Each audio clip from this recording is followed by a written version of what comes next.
उत्सव आनंदाचा सोहळा गणेश उत्सवाचा.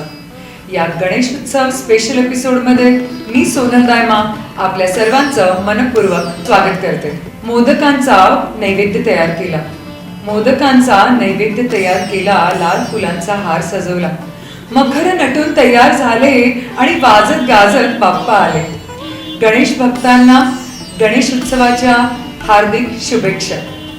प्रिय भक्तगण, आपण या पंक्ती फारदा ऐकतो की लडुवन का भोग लगे संत करे सेवा, जय गणेश जय गणेश जय गणेश देवा.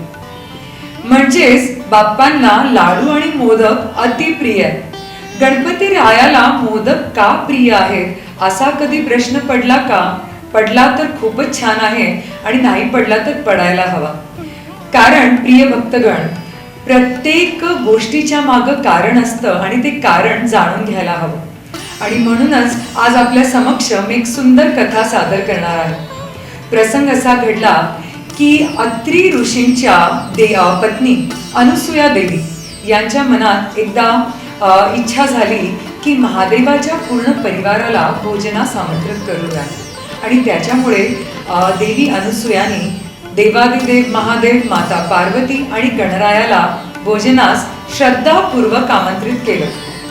भोजनास 3 जण पण आले. माता अनुसूयेने सुंदर सुंदर पंचपक्वानांचा बेत केला आणि सुंदर थाळ सजवण्यात आलं. भोजन वाढण्यात आलं.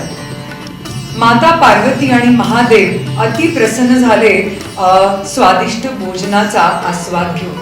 पण बाप्पांची भूक तर काही भागेच ना. आता देवी अनुसूया थोड्या अडचणीत आल्या. त्यांनी अडचणीत आल्यानंतरही विचार केला की आता करायचं तर काय करायचं. मग त्यांच्या मनात एक योजना आली की बाप्पांचं पोट कसं भरेल. तर एखादं मिष्टान, एखादं गोड पदार्थ जर केला तर बाप्पांचं नक्कीच पोट भरेल. त्या पुन्हा स्वयंपाकघरात गेल्या. नवीन पाकसिद्धी करून झटपट एक सुंदर असा पक्वान तयार केला आणि तो भोजनास देवरायाला, गणरायाला वाढण्यात आला.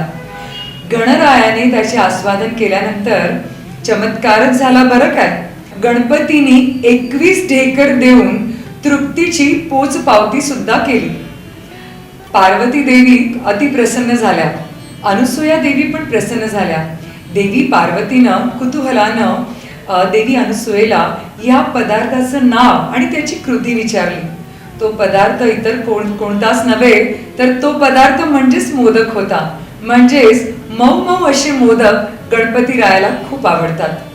प्रिय भक्तगण, आपल्याला सुद्धा एक नम्र निवेदन करते की या 10 दिवसात गणपती रायाला जर प्रसन्न करायचं असेल ना तर मोदकांचा नैवेद्य दाखवा. आणि त्याच्यानंतर अजून एक गोष्ट मला तुम्हाला म्हणायची आहे की बाजारातून नैवेद्य आपण आणतो ते ठीक आहे, पण एकदा तरी साऱ्या स्त्रियांनी आपल्या हाताने श्रद्धापूर्वक मोदक बनवून देवाला नैवेद्य दाखवलाच पाहिजे. आणि या कथेतून आपल्याला काय शिकायला मिळते तर जिथे प्रॉब्लेम आहे तिथे सोल्युशन आहे.